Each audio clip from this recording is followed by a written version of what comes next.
لیکن امت محمدیہ کے لیے تعظیم کا سجدہ بھی حرام ہے.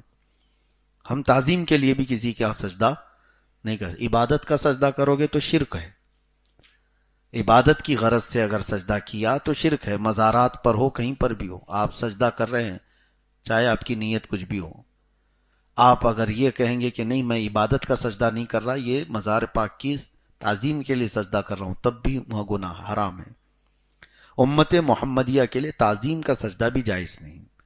تو جو لوگ اس آیت کے ذریعے سے اس کو حلال بناتے ہیں تو کیا وہ شریعت آدم پر عمل کر رہے ہیں یا شریعت مصطفیٰ پر عمل کر رہے ہیں؟ آج کس کی شریعت لاگو ہے؟ رسول پاک صلی اللہ تعالی علیہ وسلم. اگر پچھلی شریعتوں کی بات کریں گے, آدم علیہ السلام کی شریعت میں سجدہ تعظیمی جائز تھا, تو میں ان سے کہتا ہوں وہاں بھائی بہن کا نکاح بھی جائز تھا. تو کیا پیر صاحب اپنی بہن سے نکاح کر لیں گے؟ نہیں کریں گے.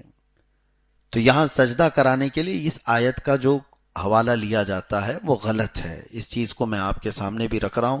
خاص طور پر سنیوں پر ایک بڑا الزام یہ رہتا ہے کہ سنی لوگ مزارات پر سجدہ کرتے ہیں. سجدہ تو دور کی بات ہے, آپ کے لیے قریب وہاں پر جھکنا بھی جائز نہیں, رکوع کی حد تک جھکنے کی بھی اجازت نہیں. بعض لوگ ان تمام چیزوں کو, اب دیکھیں کچھ ایسی بھی باتیں ہیں, مثال کے طور پر آپ اپنی ماں کے قدم چوم رہے ہیں, اپنے باپ کے قدم چوم رہے ہیں, یہ مستحسن ہے, جائز امر ہے. لیکن چومنے کے وقت یا چھونے کے وقت جھکنا تو پایا جاتا ہے. ایسا تو نہیں کہ ماں سے کہیں گے ٹانگ اٹھاؤ اور میں چوموں گا. ماں جیسے بیٹھی ہو تو آپ چومنے کے لیے جھک گئے تو دوسرے نے اس کو سجدہ قرار دے دیا, جبکہ وہ سجدہ نہیں ہے. نہ ہی وہاں پر وہ رکوع کر رہا ہے اپنی ماں کو, نہ ہی وہ سجدہ کر رہا ہے, وہ چومنے کی غرض سے. اسی طرح سے اگر ہم نے مزار مبارکہ کی متصل چادر کو چومنے کے لیے اپنے آپ کو جھکا لیا ہے تو یہ نہ سجدہ ہے نہ یہ رکوع ہے. ہمارا مقصد وہاں کچھ اور ہے. ہم کسی متبرک چیز کو اگر بوسہ دے رہے ہیں تو اس بوسہ دینے کے لیے اگر جھکنا پایا گیا ہے, مثال کے طور پر کسی بڑے عالم دین کے لیے آپ جب ہاتھ کا بوسہ لینا چاہتے ہیں تو کیسے بوسہ لیں گے؟ جھک کر کے بوسہ لیں گے. دوسرا دیکھنے والا یہ کہے گا کہ اس نے تو ان کو رکوع کر دیا, اس نے پیر صاحب کے سامنے رکوع کر دیا. جھکنا تو پایا جاتا ہے, جبکہ ہاتھ کا چومنا یہ صحابہ اکرام سے ثابت ہے. حضرت عبداللہ ابن عباس رضی اللہ تعالیٰ عنہ, حضرت ابی بن کعب رضی اللہ تعالیٰ عنہ, ان صحابہ اکرام کے معمولات میں سے یہ حدیث میں موجود ہے کہ انہوں نے, صحابہ اکرام نے دست بوسی کی ہے, ہاتھ کو چوما ہے. تو یہ کسی کے دست بوسی کرنا, مصافحے کے بعد ہاتھ چومنے کے لیے اگر جھکنا پایا گیا تو یہ کیا ہے؟ رکوع ہے؟ رکوع نہیں.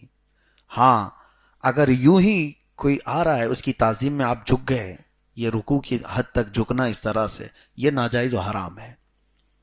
جیسے بادشاہوں کے آنے کے وقت ان کے وزراء جھک جایا کرتے ہیں, اس طرح کا جھکنا جائز نہیں ہے شریعت محمدیہ میں.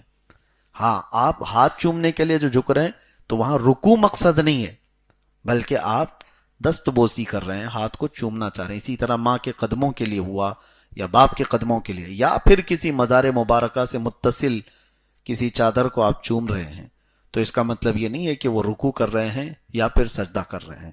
کچھ جاہلوں نے ان تمام چیزوں کو بھی پھیلایا ہے ہمارے خلاف, سنیوں کے خلاف, کہ یہ مزاروں کو سجدہ کرتے ہیں یا مزاروں کی رکوع کرتے ہیں, جبکہ انہیں دیکھنا چاہیے یا صاحب معاملہ سے پوچھنا چاہیے. ہم تو ان مزارات مبارکہ کو, سجدہ تو دور کی بات ہے, اعلیٰ حضرت فاضل بریلوی رضی اللہ تعالیٰ عنہ فرماتے ہیں مزار مبارک کسی بھی ولی کے پاس جاؤ تو 4 قدم دور رہو. ادب یہ ہے, ادب یہ ہے.